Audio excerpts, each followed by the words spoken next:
Hello everyone, welcome to Tejas career academy. Guys, आज है 26 अक्टूबर और आज हम देखने वाले हैं इंपॉर्टेंट करंट अफेयर के क्वेश्चंस को।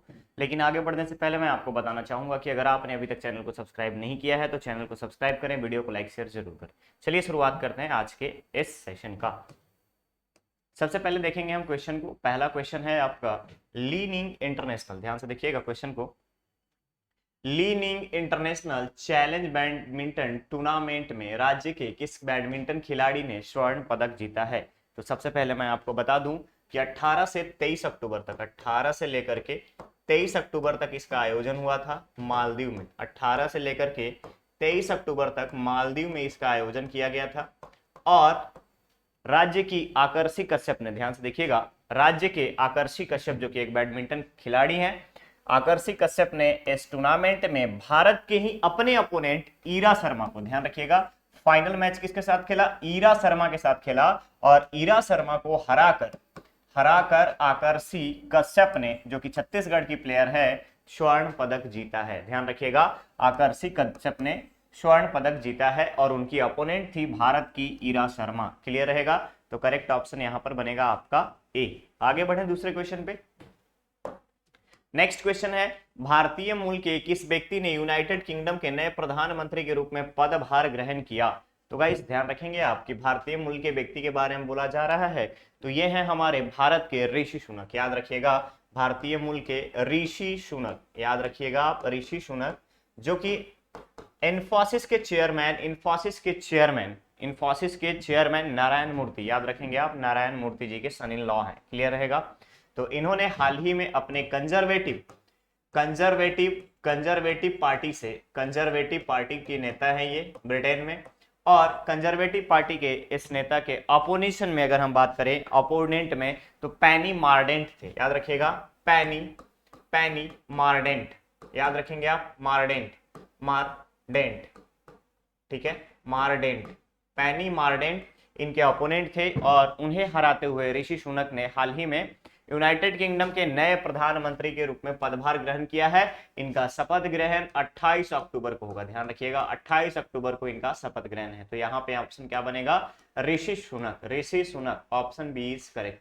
नेक्स्ट आता है Boris Johnson, former prime minister हैं, यानी कि लीज ट्रस्ट, जो कि 45 दिनों तक प्रधानमंत्री के रूप में कार्य किया। इनसे पहले बोरिस जॉनसन थे, याद रखिएगा, बोरिस जॉनसन थे। तो यहाँ पे करेक्ट ऑप्शन जो होगा वो होगा आपका Rishi Sunak. Correct option is B.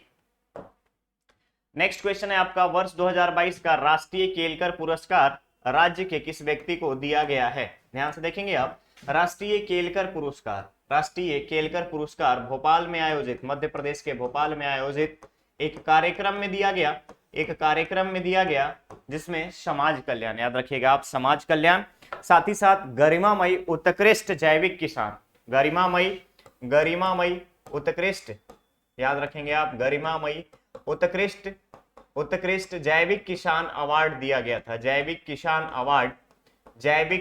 Award से प्रदेश की रायगढ़ की रहने वाली उर्मिला सिदार को राष्ट्रीय केलकर पुरस्कार से सम्मानित किया गया है। याद रहेगा, Urmila Sidar. Correct option is C. आगे बढ़े दूसरे क्वेश्चन पे।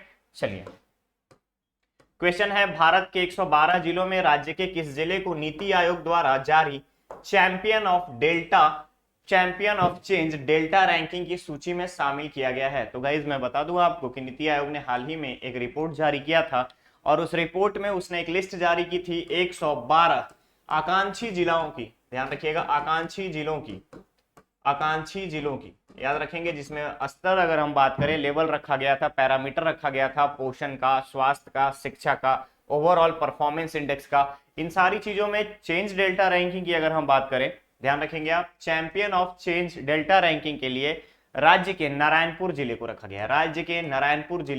गया है। याद रहेगा, 112 जिले में 5वें स्थान पर है, 112 जिले में ओवरऑल परफॉर्मेंस में 5वें स्थान पे है। स्वास्थ्य और शिक्षा के बारे में अगर हम आपसे बात करें, स्वास्थ्य और शिक्षा की अगर हम बात करें,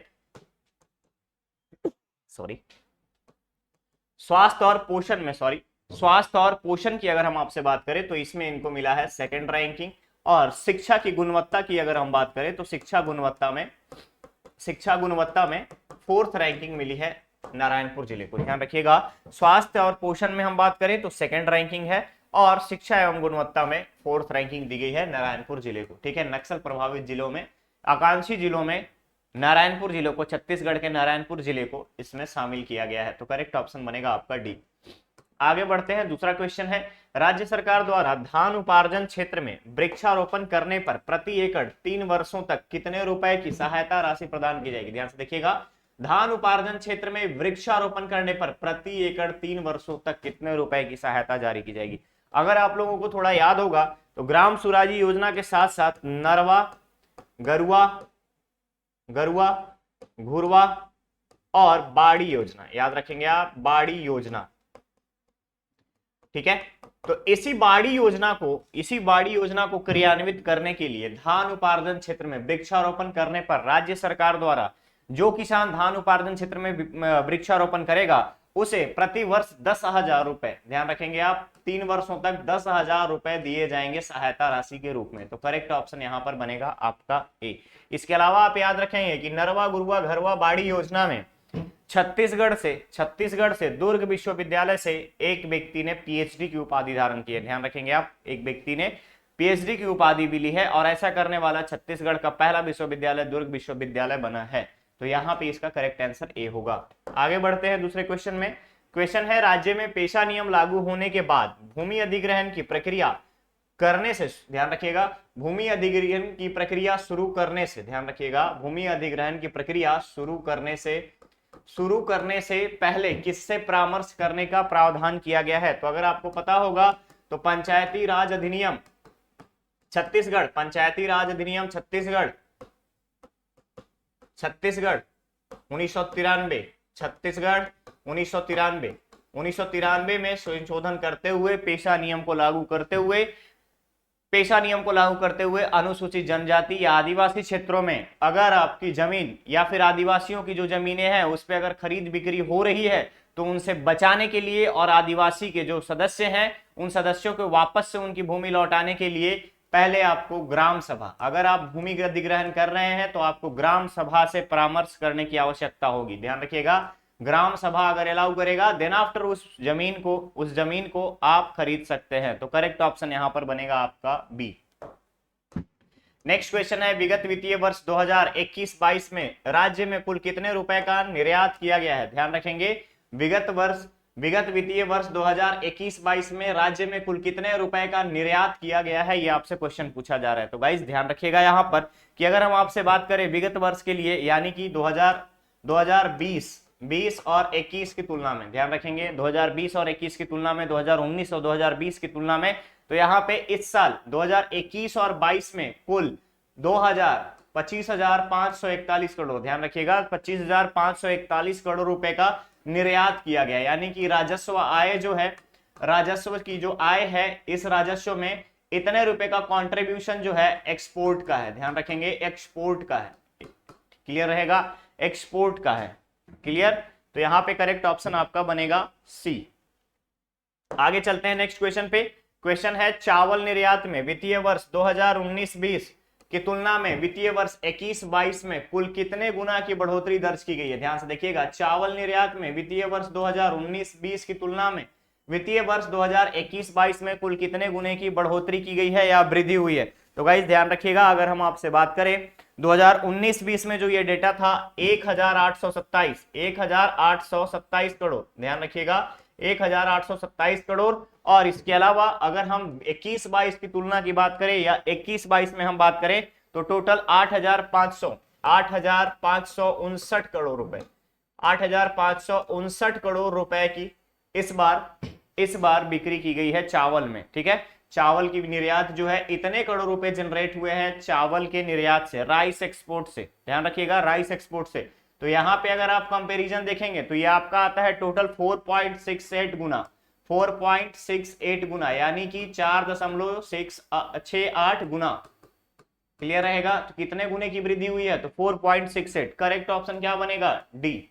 आगे बढ़े नेक्स्ट क्वेश्चन पे, चलिए। क्वेश्चन है, छत्तीसगढ़ राज्य में नरवा योजना के तहत भूजल स्तर में कितने प्रतिशत की वृद्धि दर्ज की गई है। ध्यान से देखेंगे, नरवा योजना, अभी थोड़ी देर पहले मैंने आपको बताया नरवा, गरुआ, घुरुआ, बाढ़ योजना, ठीक है। नरवा योजना मतलब नदी, नाले, जल, उसके अलावा आपका जल से संबंधित जितने भी प्राकृतिक संसाधन हो सकते हैं उन सभी को, ठीक है। प्राकृतिक तरीके हो सकते हैं जैसे तालाब हो गया, पईन हो गया, अहेर हो गया, इन सारी चीजों में, ठीक है। तो नरवा योजना की अगर हम बात करें तो नरवा योजना से भूजल स्तर में छत्तीसगढ़ राज्य में 30% की वृद्धि हुई है। ध्यान रखिएगा 30% की वृद्धि हुई है। करेक्ट ऑप्शन यहां पर बनेगा आपका ए, 30% की वृद्धि हुई है। आगे बढ़ते हैं दूसरे क्वेश्चन पे। इस सेशन का लास्ट क्वेश्चन है। क्वेश्चन है बायोमेडिकल वेस्ट प्लांट। ध्यान रखिएगा बायोमेडिकल वेस्ट प्लांट राज्य के किस गौठान में स्थापित किया गया है। ध्यान से देखेंगे आप, बायोमेडिकल वेस्ट प्लांट, जितने भी मेडिकल से आने वाला जो भी वेस्ट होगा, जितने भी अस्पतालों से निकलने वाले वेस्ट होंगे, उन सभी कचड़ों का कंपोज किया जाएगा, ठीक है। कंपोज करने के लिए क्लियर रखेंगे आप यहाँ पे, कंपोज करने के लिए राज्य के किस गौठान में प्लांट लगाया गया है। तो राज्य के जसपुर जिला के, याद रखेंगे आप, जसपुर जिले के बालाछापर में मेडिकल वेस्ट ट्रीटमेंट प्लांट लगाया गया है। जसपुर जिले के बालाछापर गौठान में मेडिकल वेस्ट ट्रीटमेंट प्लांट लगाया गया है। तो करेक्ट ऑप्शन यहां पर बनेगा बी, ठीक है। ये था आज का सेशन। अब बारी आपके स्टूडेंट धर्मा की। आगे बढ़ते हैं।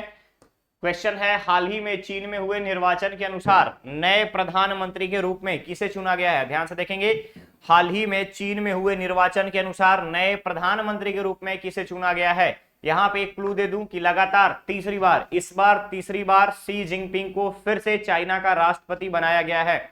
चाइना के इतिहास में माओ त्से तुंग के बाद 1949 में माओ त्से तुंग के बाद ये पहले ऐसा नेता है जो लगातार तीसरी बार राष्ट्रपति के रूप में शी जिनपिंग को चुना गया है। क्लियर रहेगा। आंसर आपको बताना है प्रधानमंत्री के बारे में। कमेंट बॉक्स में कमेंट करके आप आंसर बताएंगे। ओके, तो चलिए मिलते हैं हम लोग बहुत ही जल्द एक नेक्स्ट और नए एपिसोड में। बने रहिए तेजस कैरियर एकेडमी के साथ। चैनल को सब्सक्राइब करें, वीडियो को लाइक शेयर जरूर करें। Thank you so much.